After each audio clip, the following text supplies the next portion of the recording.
À manipulation par l'isolement social. La manipulation par l'isolement social est une tactique utilisée par certaines personnes pour exercer un contrôle sur d'autres individus en les isolant de leur réseau social, de leur famille ou de leurs amis.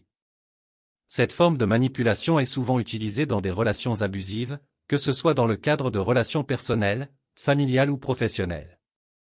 Voici quelques aspects clés de la manipulation par l'isolement social. 1. Isolation progressive. L'individu manipulateur va généralement commencer par encourager la victime à s'éloigner progressivement de ses amis et de sa famille. Cela peut se faire en critiquant constamment ses relations, en créant des conflits ou en faisant en sorte que la victime se sente coupable de passer du temps avec eux. 2. Contrôle des communications. Le manipulateur peut également contrôler les moyens de communication de la victime, comme son téléphone ou son ordinateur, pour surveiller qui elle parle et ce qu'elle fait en ligne. 3. Menaces et chantage émotionnel. Souvent, la manipulation par l'isolement social s'accompagne de menaces et de chantage émotionnel. Le manipulateur peut menacer de quitter la victime si elle continue de voir ses amis ou de la soutenir financièrement, ce qui peut créer un sentiment de dépendance. 4. Isolement émotionnel. En plus de l'isolement social, le manipulateur peut également isoler émotionnellement la victime en la faisant se sentir seule, indigne d'amour ou de soutien, ce qui renforce son contrôle sur elle. 5. Effet néfaste sur la santé mentale. L'isolement social prolongé peut avoir de graves conséquences sur la santé mentale de la victime, notamment en provoquant la dépression, l'anxiété, la solitude et une baisse de l'estime de soi. 6. Difficulté à reconnaître la manipulation. Les victimes de manipulation par l'isolement social ont parfois du mal à reconnaître qu'elles sont manipulées, car le processus se déroule lentement et subtilement. Elles peuvent se sentir piégées et incapables de demander de l'aide.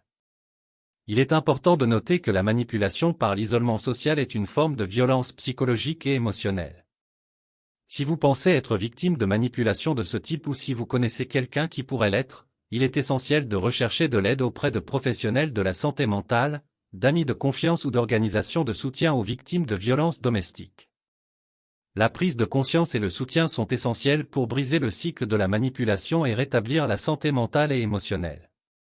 Voici une histoire basée sur la manipulation par l'isolement social dans la vie quotidienne. Il y avait une femme nommée Sarah, une mère de 2 jeunes enfants et une épouse dévouée.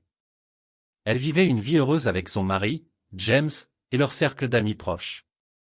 Cependant, les choses ont commencé à changer lentement et imperceptiblement. James, son mari, avait toujours été un homme charismatique, mais il commença à exprimer son mécontentement à l'égard de leurs amis et de la famille. Il critiquait constamment les amis de Sarah, les accusant de manipuler et de l'utiliser. Il prétendait qu'ils ne méritaient pas d'être dans leur vie. Au fil du temps, les disputes avec James sont devenues plus fréquentes et plus intenses. Il insistait pour que Sarah ne voie plus ses amis et sa famille, arguant que c'était pour le bien de leur mariage et de leurs enfants. Sarah, amoureuse de James et désireuse de faire fonctionner leur relation, céda à ses demandes et commença à s'éloigner de son cercle social. James contrôlait également les communications de Sarah. Il vérifiait son téléphone, lisait ses messages et surveillait ses activités en ligne. Sarah se sentait de plus en plus isolée, mais elle ne disait rien par peur des disputes et des menaces de James. L'isolement émotionnel était peut-être encore plus difficile à supporter. James faisait tout pour que Sarah se sente indigne d'amour et de soutien. Il critiquait son apparence, ses choix et ses compétences parentales.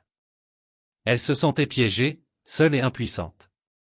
Cependant, un jour, Sarah eut le courage de parler à une amie d'enfance qui avait remarqué son isolement. Cette amie, inquiète pour Sarah, l'encouragea à rechercher de l'aide. Sarah finit par consulter un conseiller en santé mentale, qui l'aida à prendre conscience de la manipulation à laquelle elle était soumise. Avec le soutien de son amie et du conseiller, Sarah trouva la force de confronter James à son comportement abusif. Cela ne fut pas facile, et cela déclencha une série de disputes et de conflits, mais elle resta déterminée à reprendre le contrôle de sa vie. Finalement, avec l'aide de professionnels de la santé mentale et du soutien de ses amis et de sa famille, Sarah parvint à échapper à l'isolement social dans lequel elle avait été piégée. Elle a entamé un processus de guérison et de reconstruction de sa vie, en rétablissant des liens avec ceux qu'elle avait perdus et en apprenant à s'aimer et à se respecter. Cette histoire met en évidence à quel point la manipulation par l'isolement social peut se produire dans la vie quotidienne de manière insidieuse, mais aussi comment la prise de conscience, le soutien et la résilience peuvent aider les victimes à se libérer de cette situation toxique. La morale que l'on peut tirer de cette histoire est la suivante. La manipulation par l'isolement social est une réalité dans la vie quotidienne, et il est essentiel de la reconnaître et d'y faire face. L'histoire de Sarah met en lumière l'importance de prendre conscience des signes de manipulation dans nos relations personnelles. Dans de telles situations, il est essentiel de ne pas rester silencieux, de rechercher de l'aide et de chercher à mettre fin à cette forme d'abus. Le soutien des amis, de la famille et de professionnels de la santé mentale peut être crucial pour aider la victime à retrouver sa confiance en elle, à se libérer de l'isolement social et à reconstruire sa vie. En fin de compte, la morale est que chaque individu mérite d'être traité avec respect, dignité et amour dans ses relations, et que la manipulation et l'abus émotionnel ne sont jamais acceptables. Nous sommes arrivés à la fin de cette vidéo pratique. Nous espérons sincèrement que cette vidéo a été une source d'inspiration et de réflexion pour vous.